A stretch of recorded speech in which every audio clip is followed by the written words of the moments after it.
Google recently released its research assistant, and it's called NoteBookLM, and it's a game changer. It's going to be helpful for marketers, for coders, for researchers, analysts, people trying to figure out how to use their camera.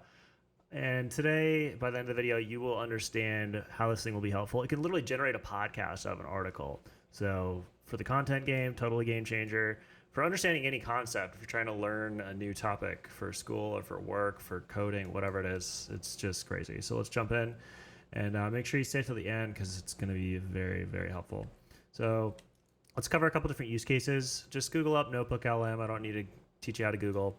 But we're going to take an article, we're going to make an Instagram post and a podcast in like 3 seconds. That's crazy. Then we're going to go through a use case I have, which was I want to learn how to use some settings on my camera. So in here, you go to NoteBookLM, create an account. It gives you some example notebooks. Notebooks are the home for the different sources that you have. So if I want to create a new source, I'll click New Notebook. I can give it a link, so a website or a YouTube link. That's crazy. I could feed it in a Huberman podcast, which is like 6 hours, and ask questions against it, have it generate a bunch of different articles out of it. It will cite all the sources. I can do that for a website. If the website's properly set up, then it will sweep through that, find out all the relevant information, summarize it, and then generate stuff. Paste text, Google Docs, slides, etc. There's a source limit on here. You can get around that. If you join the Discord, there's a bunch of nerds in there that have gotten around it. And the way they basically do it is just put every source into one source. And at a certain point, it'll overflow. But that's one way to get around it. So yeah, upload a source, do that, and then it creates a notebook. I'm already going to just show you one. So let's say I have this article about orange juice.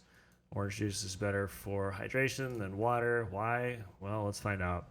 I just pasted it in there. I went to YouTube, pasted it, website, pasted a link, hit go. It generated this podcast. Okay, so you know how everybody's always on about like stay hydrated, drink more water? Right. Well, somebody sent me this link about orange juice and It's an 11.5-minute podcast about a 1-paragraph article. That is insane. And it makes references, and it's crazy, and it can have suggested questions. So this was basically for me just pasting that in. Then I hit generate, and then I can create other stuff. If I wanted to like generate an Instagram post, I can do that. I can grab one of these prompts. So in this case, it's like develop a social media post for a brand name that engages, target audience, yada, yada, yada, yada, yada. You don't need to watch me do that. If you need that, it can be in the description. But it's super simple. And then you kind of tweak it. So it gave me this. I hate emojis, but I would basically just tweak that. So the way I would do that is I'd paste in the prompt, I hit go, and that opens up chat. You can see the chat here. And that's it. And then if I wanted to save those, I hit save to note, and then I jump over to Meta. I paste that in the text. I can jump into Canva, take whatever the caption was or, some sort of image, and then boom, I have a piece of content and a podcast. Crazy. So that's that use case. Now let's cover the camera use case. So I just did this, and I just downloaded this PDF, 330 pages. Crazy, right? Not for Google. So upload that by going to PDF, dropping it in, and then it gives me the summary. It tells me what are the topics. So this would be really good for like keyword stuff if you're targeting those. And then it gives me, I'm not going to scroll, but you can see that tiny little thing. It's all the text that's parsed. So I already asked a question. The notebook guide has stuff in here. If I wanted to make a podcast about a 330-page manual, I could do that. I don't know why I would, but I could. Obviously the summary, and then suggested questions. So if I hit view chat, explain what each camera mode does. Because in my case, I'm new to this content game, and like if you've ever used a camera, there's a bunch of stuff on the top. And a lot of the YouTubers that, I typically go and I type this in on YouTube to answer my question, this replaced that for me. Because I don't want to listen to somebody yap for like 48 minutes. Like that's the death of me, is when I see like 48-minute video about the thing that I'm trying to learn and it's literally buried somewhere in there or not even in there at all because it's a niche question about the product or the service that I'm trying to understand, then it's just an awful experience. So that just deletes that whole headache. And what I did was I just asked the question. I said, hey, explain what each camera mode does. Give me bulleted list. Then I'll just rename this Canon Manual.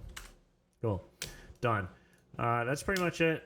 You can join the Discord if you want. I'm not affiliated at all with Google, but what I did find out was that you can edit some of the voices. So that's going to be really interesting. They don't have voice training yet. I imagine it's coming soon. But there's a bunch of Google people in here that are actually like walking through best practices. So that's pretty helpful, where you can imagine that this will quickly become a phenomenon where people are, in my case, like I could take this video of me talking right now and give that to Notebook and say, hey, make an article about this. Hey, make a podcast about this.